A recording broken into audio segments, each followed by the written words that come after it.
Hello everyone. Welcome to For Nurses Preparation YouTube channel. I am Neeraj Kumar Kathal. Today is 8 February 2022 and today's important points for upcoming nursing recruitment or jobs exams are: first point, mebendazole is a broad spectrum antihelmintic drug.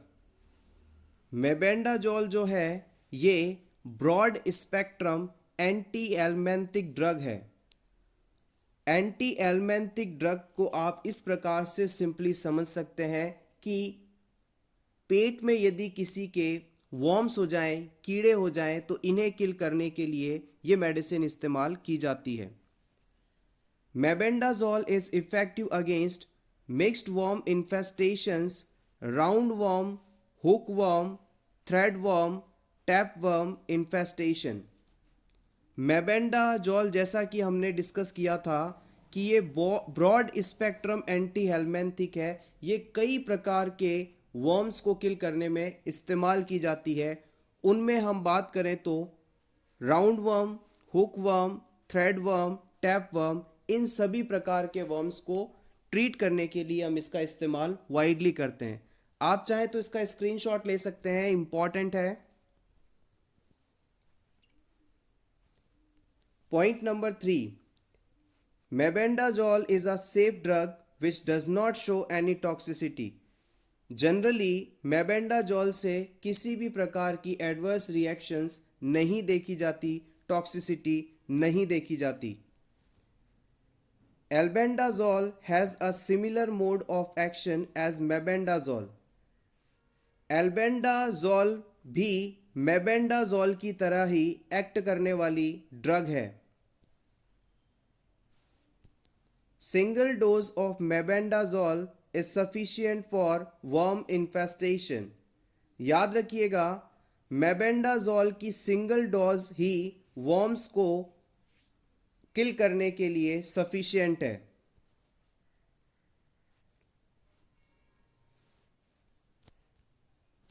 Point number 6, metronidazole is an anti protozoal drug. अगर आपसे पूछा जाए कि hospital में अक्सर इस्तेमाल की जाने वाली मेट्रोनिडाजोल ड्रग किस पर्पस से दी जाती है, तो आप बताएंगे एंटी प्रोटोजोवल ड्रग है। ये प्रोटोजोआ से हुए इन्फेक्शन को ट्रीट करने के लिए इस्तेमाल की जाती है।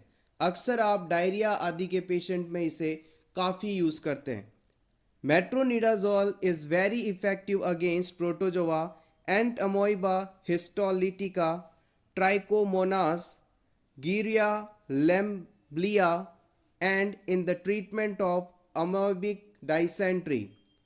अमीबिक डाइसेंट्री, लिम्बिया, ट्राइकोमोनास और एंटमोइबा हिस्टोलाइटिका जैसे इन्फेक्शंस में मेट्रोनिडाजोल बहुत ही इफ़ेक्टिव मेडिसिन है, इम्पॉर्टेंट भी है। आप चाहें तो इसका स्क्रीनशॉट ले सकते हैं आपके रिवीजन के लिए। Point number 7, tinidazole and ornidazole have same antimicrobial action as metronidazole। Metronidazole की तरह ही टिनिडाजोल और ऑर्निडाजोल एक्ट करती हैं। दोनों ही एंटी माइक्रोबियल एक्शन वाली मेडिसिन्स हैं। एंटी माइक्रोबियल का मतलब है ऐसे माइक्रो ऑर्गेनिजम्स जो कि बॉडी में डिजीज़ कॉज करते हैं, उन्हें किल करने वाली medicine. Sublingual nitroglycerin is the drug of choice for the treatment of acute angina। Anginal attack आने पर नाइट्रोग्लिसरीन मेडिसिन को हम सबलिंगुअल रूट से देते हैं और ये इस डिजीज़ के लिए ड्रग ऑफ चॉइस के रूप में इस्तेमाल की जाती है। Point number 9, acetazolamide is the drug of choice in angle closure glaucoma. हमारी आइज़ के अंदर अगर फ्लूइड की मात्रा बढ़ जाए, फ्लूइड प्रेशर बढ़ जाए, तो ये कंडीशन ग्लूकोमा के नाम से जानी जाती है। और इस डिजीज़ में पर्सन के ब्लाइंड होने की संभावना बहुत ही ज़्यादा होती है। तो याद रखिएगा, अगर किसी पर्सन में एंगल क्लोजर टाइप का ग्लूकोमा हुआ है तो इस कंडीशन को ट्रीट करने के लिए हम एसीटाज़ोलेमाइड का इस्तेमाल करते हैं। एसीटाज़ोलेमाइड का इस्तेमाल एंगल क्लोजर ग्लूकोमा के ट्रीटमेंट में किया जाता है। इम्पॉर्टेंट है, इसे प्रीवियस एग्जाम में पूछा भी गया है। इसके अलावा आप ये भी याद रख सकते हैं कि हमारी आइज़ का जो नॉर्मल प्रेशर है वो 8 to 21 mmHg होता है। इससे ज़्यादा प्रेशर होने पर ग्लूकोमा डिजीज़ हो सकती है। Point number 10, demonstration is a visualised description of an important fact और प्रोसेस। किसी भी चीज़ का जब हम डेमोन्स्ट्रेशन करते हैं तो बेसिकली हम उस पर्टिकुलर थिंग के बारे में फैक्ट को विजुलाइज करके डिस्क्राइब करते हैं। Point number 11, the clinical teaching in hospital is based on demonstration. जैसा कि हमने डिस्कस किया कि डेमोन्स्ट्रेशन को हम किसी भी पर्टिकुलर पर्सन को विजुअलाइजेशन प्रोसेस के थ्रू एक्सप्लेन करते हैं। तो इसके एग्जाम्पल की बात की जाए तो क्लिनिकल टीचिंग के दौरान हम नर्सेस को एक्चुअली पेशेंट कैसा है, कैसे उसकी केयर करनी है आदि को डेमोन्स्ट्रेट करके दिखाते हैं। A demonstration is carefully prepared presentation to show how to perform a skill और procedure.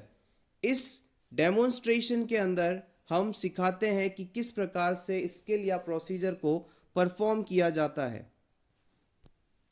Discussion means sharing of ideas and information regarding the solution of problem और इशू। डिस्कशन का मतलब है कि किसी प्रॉब्लम या इशू के रिलेटेड सॉल्यूशन या आइडियाज़ को शेयर करना। किसी प्रॉब्लम को कैसे शेयर करना है ये डिस्कशन कहलाता है। In a lecture method of teaching, learning is passive and students are involved to minimum extent. Important है, गौर कीजिएगा। लेक्चर मेथड जो कि पूरे वर्ल्ड में सबसे ज़्यादा इस्तेमाल किया जाने वाला टीचिंग लर्निंग मेथड है। इस मेथड के अंदर एक पर्सन अपने सामने बैठे सभी लर्नर्स को कुछ सिखाता है और जनरली इसमें वन वे कम्युनिकेशन देखा जाता है। यानी कि लेक्चर को डिलीवर करने वाला लेक्चरर सिर्फ अपनी बात को सभी लर्नर्स के सामने रखता है और इसी वजह से कहा जाता है कि जो लर्नर्स होते हैं उनकी एक्टिविटी इसमें पैसिव होती है और मिनिमम होती है। Point number 15, verbigration. Verbigration, it is also known as stereotype speech. In this, the patient repeats a word or sentence without any purpose. Verbigration एक स्टीरियोटाइप स्पीच का उदाहरण है जिसमें किसी पर्सन के द्वारा किसी शब्द या वाक्य को बार बार दोहराया जाता है। Point number 16, compulsion. It usually follows obsession, repeatedly performing any activity which is unreasonable to others, persons and patient himself also. देखिएगा, आपने एक डिजीज़ पढ़ा होगा ऑब्सेसिव कंपल्सिव डिसऑर्डर, जिसे आप OCD के नाम से जानते हैं। इसमें पर्सन को किसी पर्टिकुलर थिंग को लेके ऑब्सेशन का थॉट दिमाग में आता है। इस थॉट के कारण पर्सन को हो रही एंजाइटी को रिड्यूस करने के लिए उसे कोई ना कोई एक्ट करना होता है। इसे ही हम कंपल्शन के नाम से जानते हैं। तो ऑब्सेसिव कंपल्सिव डिसऑर्डर के एग्जाम्पल की बात की जाए तो OCD के पेशेंट के दिमाग में हर समय ये ख्याल रहता है कि उसके हाथ गंदे हैं, किसी भी चीज को अगर वो छू लेता है तो उसे ऐसा लगता है कि उस पर्टिकुलर चीज से जर्म उसके हाथों में आ गए हैं, उसके हाथ कंटेमिनेटेड हो गए हैं, और इस ऑब्सेशनल थॉट के कारण वो परेशान रहता है।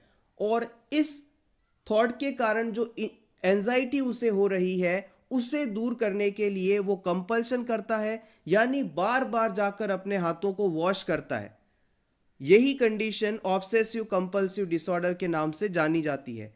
यहां पर किया जा रहा कंपल्शन दूसरों के लिए तो अनरीजनेबल है, लेकिन इस कंपल्सिव एक्ट के द्वारा पर्सन अपनी एंजाइटी को रिड्यूस करता है।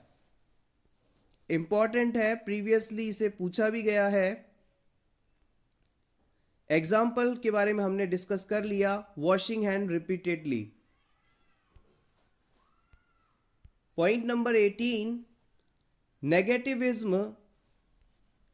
In this, the patient is aware of external stimuli, but he tries to oppose the stimuli actively or passively. देखिएगा, नेगेटिविज्म एक ऐसी कंडीशन है जिसमें एक्सटर्नल स्टिमुलाई के लिए पर्सन अवेयर तो रहता है, लेकिन वो हमेशा एक्टिवली या पैसिवली उस स्टिमुलाई को अपोज करने की कोशिश करता है। यानी कि आप पेशेंट से किसी काम को करने के लिए कहेंगे तो वो हमेशा या तो उस काम को करेगा नहीं या उसका उल्टा करने की कोशिश करेगा। This is called negativism. Point number 19, in service education means ongoing on the job instructions which are given to an individual to improve performance in the present job. देखिएगा, जब आप नर्सिंग ऑफिसर बन जाएंगे तो जिस जगह पर आप जॉब कर रहे होंगे उस जगह आपकी जॉब की परफॉर्मेंस को बेहतर करने के लिए आपके इंस्टीट्यूट के द्वारा आपको ये अपॉर्चुनिटी दी जाएगी कि आप हायर एजुकेशन लें। जैसे कि मान लीजिए आपने बीएससी नर्सिंग किया और उसके बाद आप जॉब लग गए।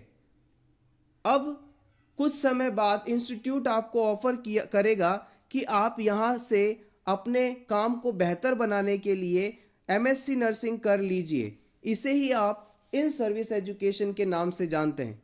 तो याद रखिएगा, अपनी प्रेजेंट जॉब में परफॉर्मेंस को बेहतर करने के लिए जॉब के दौरान आप कोई डिग्री करते हैं, एजुकेशन या ट्रेनिंग लेते हैं, तो उसे आप इन सर्विस एजुकेशन के नाम से जानते हैं।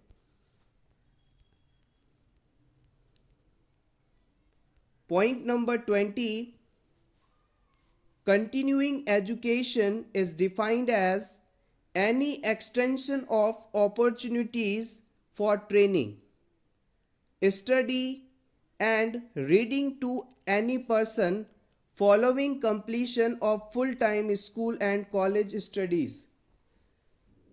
फुल टाइम स्कूल और कॉलेज स्टडीज़ को कंप्लीट करने के बाद पर्सन को ट्रेनिंग या रीडिंग या स्टडी करने का जो समय मिलता है उसे आप कंटिन्यू एजुकेशन के नाम से जानते हैं। Point number 21, orientation of newly appointed staff with his workplace job responsibilities co-workers is termed as job orientation. याद रखिएगा, जब भी किसी जगह पर आप newly as a nursing officer join करेंगे जॉब को, तो उस जॉब में आपके वर्क प्लेस क्या है, आपकी रिस्पॉन्सिबिलिटीज़ क्या है, आपके को वर्कर्स कौन कौन हैं, इन सभी के बारे में जब आप जानेंगे या आपको बताया जाएगा तो ये प्रोसेस जॉब ओरिएंटेशन कहलाता है। Staff nurse is a first level of professional nurse who provides direct care to patient. Staff nurse जो है first level of professional nurse है जो कि पेशेंट को डायरेक्ट केयर प्रोवाइड करवाती हैं। Mycobacterium tuberculosis is a acid-fast bacilli. It causes tuberculosis. TB disease का causative organism है माइकोबैक्टीरियम ट्यूबरक्यूलोसिस और ये एक एसिड फास्ट बेसिलाई है। इंपॉर्टेंट, प्रीवियस एग्जाम में इसे पूछा गया है। Point number 24, pulse pressure is defined age difference between systolic and diastolic BP. मान लीजिए किसी पर्सन का blood pressure 120/80 mm of Hg है, तो यहाँ पर जो ये 120 वैल्यू दी गई है ये पर्सन का सिस्टोलिक बीपी कहलाता है, जिसे आप अपर बीपी कहते हैं। और ये जो 80 दी गई है ये पर्सन का डायस्टोलिक ब्लड प्रेशर है, जिसे आप लोअर बीपी कहते हैं। अगर आपसे पूछ लिया जाए कि किसी पर्सन के अंदर आपको पल्स प्रेशर कैलकुलेट करना है और उस पर्सन का बीपी 120/80 है, तो आप कैसे करेंगे? हम इस पर्सन के सिस्टोलिक ब्लड प्रेशर यानी 120 में से डायस्टोलिक ब्लड प्रेशर को घटा देंगे, जो कि यहाँ 80 दिया गया है, तो आने वाली वैल्यू ये क्लाइंट का पल्स प्रेशर कहलाएगा। एक बार फिर से रिपीट करते हैं, अगर हम सिस्टोलिक ब्लड प्रेशर में से डायस्टोलिक ब्लड प्रेशर को घटा दें तो जो वैल्यू हमें मिलेगी उसे हम पल्स प्रेशर के नाम से जानेंगे। PP equals SDP minus DBP, PP equals SDP minus DBP. Point number 25, nystagmus means rapid horizontal rotating eye movement. अगर किसी पर्सन की आईज में इनवॉलंटरली हॉरिजॉन्टली और रोटेटिंग मूवमेंट हो आईज की, तो ये नाइस्टैग्मस कहलाता है। अगर कोई पर्सन अपनी आईज को इनवॉलंटरली हॉरिजॉन्टल मूव करे या राउंडेड मोशन में मूव करे, तो ये कंडीशन नाइस्टैग्मस के नाम से जानी जाती है। Point number 26, chest pain is commonest clinical feature of pulmonary embolism. Pulmonary embolism होने पर पर्सन में चेस्ट पेन जो है कॉमनली देखा जाता है। पल्मोनरी एम्बोलिज्म का मतलब है लंग्स में किसी ब्लड वेसल के अंदर क्लॉट का फॉर्मेशन होना, जिसकी वजह से उस हिस्से से आगे ब्लड सप्लाई नहीं हो पा रही है। जनरली डीप वेन थ्रोम्बोसिस में बना जो क्लॉट है, एम्बोलाई है, वो ट्रेवल करता हुआ लंग्स में सप्लाई को ब्लॉक करता है और यही पल्मोनरी एम्बोलिज्म कहलाता है। तो हम कह सकते हैं कि अगर पेशेंट में डीप वेन थ्रोम्बोसिस है, डीवीटी है, तो उसके अंदर पल्मोनरी एम्बोलिज्म होने की संभावना बहुत ही ज़्यादा होगी। Point number 27, for colostomy irrigation the temperature of water should be 105 to 110। Colostomy एक परमानेंट या टेम्परेरी ओपनिंग होती है कॉलोन के अंदर, जहां से स्टूल का पास आउट होता है। इसको वॉश करने के लिए इसे क्लीन करने के लिए हम 105 से 110 डिग्री फ़ारेनहाइट टेम्परेचर के वाटर का इस्तेमाल करते हैं। Point number 28, first stool of an infant is termed as meconium. Infant द्वारा पास किया गया पहला स्टूल जो होता है म्यूकोनियम कहलाता है और जनरली ये ग्रीन कलर का होता है। Point number 29, in a newborn total urine output first day about 20 ml। Newborn baby में जन्म के बाद पहले दिन कुल यूरिन आउटपुट लगभग 20 ml के आसपास होता है। Point number 30, in Apgar scoring system observation of heart rate, respiration, muscle tone, reflex activity and colour is done. जब भी हम किसी पर्सन के अंदर, किसी न्यूबॉर्न के अंदर अपगार स्कोरिंग करते हैं तो उसमें 5 इंपॉर्टेंट पैरामीटर्स को असेस किया जाता है, जो कि हैं heart rate, respiration, muscle tone, reflex activity और colour. The assessment of Apgar score should be done at 1 and 5 minutes after birth. Apgar score basically हम बच्चे के जन्म होने के बाद 1 मिनट और 5 मिनट पर करते हैं। इस अबगार सिस्टम के द्वारा हम बच्चा फिजिकली पूरी तरह से मैच्योर है या नहीं, उसमें किसी भी प्रकार का डिस्ट्रेस तो नहीं है, इस चीज़ का असेसमेंट किया जाता है। इन शॉर्ट आप कह सकते हैं जन्म के बाद बच्चे का इनिशियल असेसमेंट है ये, जिसके द्वारा हम ये निर्धारित करते हैं कि बच्चा ठीक है या नहीं। अबगारिंग सिस्टम को वर्जीनिया अबगार द्वारा दिया गया था। Point number 32, serological tests used for diagnosis of syphilis include VDRL test, Treponema pallidum hemagglutination test, ELISA test, Treponema pallidum immobilization test।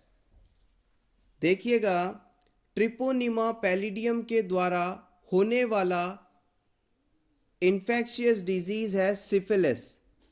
इस डिज़ीज़ को डायग्नोस करने के लिए हम 4 इम्पॉर्टेंट टेस्ट करवा सकते हैं, जिनमें सबसे पहले है VDRL टेस्ट, सेकंड आता है ट्रिपोनिमा पैलिडियम हिमैग्लूटिनेशन, जिसे आप TPHA टेस्ट के नाम से भी जानते हैं, फिर आता है ELISA टेस्ट, और finally Treponema palladium immobilisation test, जिसे आप TPI टेस्ट के नाम से भी जानते हैं।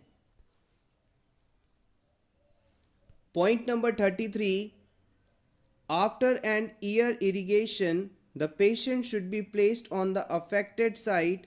It permits drainage of fluid remaining into the ear. आपने किसी पर्सन के अंदर ईयर इरिगेशन किया, यानी सॉल्यूशन या फ्लूइड की सहायता से ईयर को वॉश किया। अब इस पर्सन को जिस ईयर को आपने इरिगेट किया है उसी ईयर की तरफ करवट देकर लेटा देंगे। इससे ये फ़ायदा होगा कि अगर पर्सन के ईयर में किसी भी प्रकार का सॉल्यूशन रह गया है तो वो ग्रेविटी के कारण ईयर से बाहर आ जाएगा।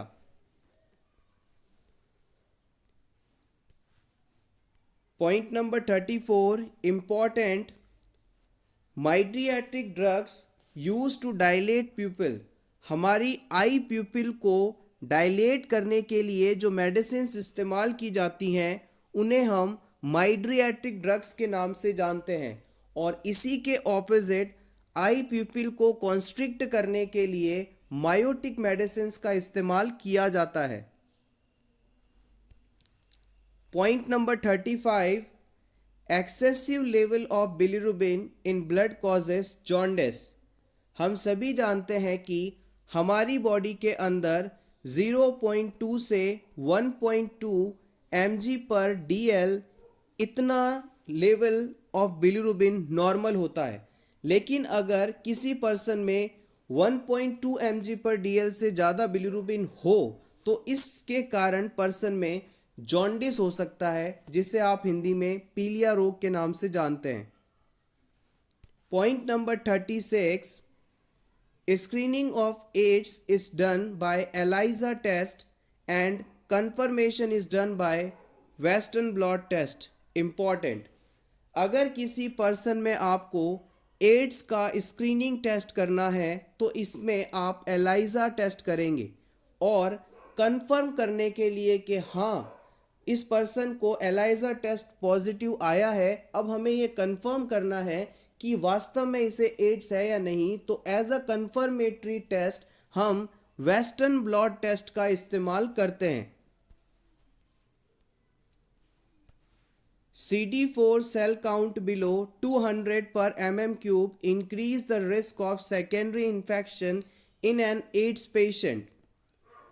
एड्स पेशेंट में यदि CD4 cell count 200 per mm³ से कम हो जाए तो इस कंडीशन में पेशेंट के अंदर सेकेंडरी इन्फेक्शन होने का खतरा बढ़ जाता है। याद रखिएगा, HIV वायरस से इन्फेक्शन होने के बाद ये वायरस उस पेशेंट के इम्यून सिस्टम को डैमेज कर देता है, नष्ट कर देता है, और जब इम्यून सिस्टम कमज़ोर होता है तो CD4 सेल भी काउंट भी कम हो जाता है, और इस कमज़ोर इम्यून सिस्टम वाले पेशेंट के अंदर कोई भी हल्का से हल्का इन्फेक्शन बहुत ही गंभीर डिजीज़ कॉज कर सकता है और सेकेंडरी इन्फेक्शन के कारण ही एड्स पेशेंट के अंदर ज़्यादातर डेथ होती हैं। Point number 38, celiac disease is a type of malabsorption syndrome. It is underlying cause in congenital deficiency of enzyme gluten hydrolase in intestinal mucosa. Important है, प्रीवियस एग्जाम में पूछा भी गया है। सीलिएक डिजीज़ एक ऐसा डिजीज़ है जिसमें पेशेंट की बॉडी में कंजेनाइटल डेफिशिएंसी होती है। किस एंजाइम की? ग्लूटीन हाइड्रोलेज एंजाइम की। और इस एंजाइम की कमी के कारण पर्सन में जो ग्लूटीन है उसका एब्जॉर्प्शन नहीं हो पाता। तो हम कह सकते हैं कि सीलिएक डिजीज़ एक माल एब्जॉर्प्शन टाइप का डिजीज़ है, सिंड्रोम है, जिसमें ग्लूटीन हाइड्रोलेज नाम के एंजाइम की कमी हो जाती है। और याद रखिएगा, इस पेशेंट को हम वो सभी फूड कंटेंट्स नहीं दे सकते जिनमें ग्लूटीन प्रोटीन मौजूद होता है। इसके अंदर वीट, बार्ले, ओट, रय, मेज, राइस, मिल्क, ये सभी इंक्लूड होते हैं। Point number 39, capillary connect the arteries and when. याद रखिएगा, हमारी बॉडी के अंदर कैपिलरीज जो हैं आर्टरी और वेन्स को जोड़ने का काम करते हैं। आर्टरीज जो हैं ऑक्सीजन रिच ब्लड को लेकर ऑर्गन्स तक आती हैं और इन ऑर्गन्स को कैपिलरीज के द्वारा ये ब्लड दिया जाता है। उसके बाद ऑर्गन्स द्वारा इस ऑक्सीजन को यहाँ पर लेकर इसका उपयोग कर लिया जाता है। फिर अब ब्लड के वापस इस कैपिलरीज को वह ब्लड दे दिया जाता है जिसमें ऑक्सीजन की मात्रा कम है। अब ये डिक्रीज्ड ऑक्सीजन वाले ब्लड को लेकर वेन्स, लंग्स तक जाती हैं। ये पूरा प्रोसेस चलता रहता है। Point number 40, capillaries are smallest of the blood vessels. देखिएगा, एक बार फिर से इस चीज़ को समझते हैं। सबसे पहले होती हैं आर्टरीज, जो कि काफ़ी अच्छा डायमीटर रखती है। उसके बाद आर्टरीज की छोटी ब्रांच होती हैं, उन्हें हम आर्ट्रियोल्स के नाम से जानते हैं। और ये आर्ट्रियोल्स जो हैं फिर कैपिलरीज में ओपन होती हैं। ये कैपिलरीज छोटी वेन्स, जिन्हें आप वेन्यूल्स कहते हैं, उनसे जुड़ी होती हैं और ये वेन्यूल्स फिर बड़ी वेन्स में जाकर ओपन होती हैं।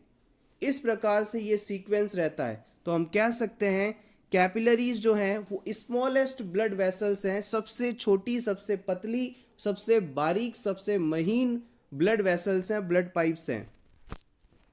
सो एवरीवन, ये था हमारा आज का वीडियो।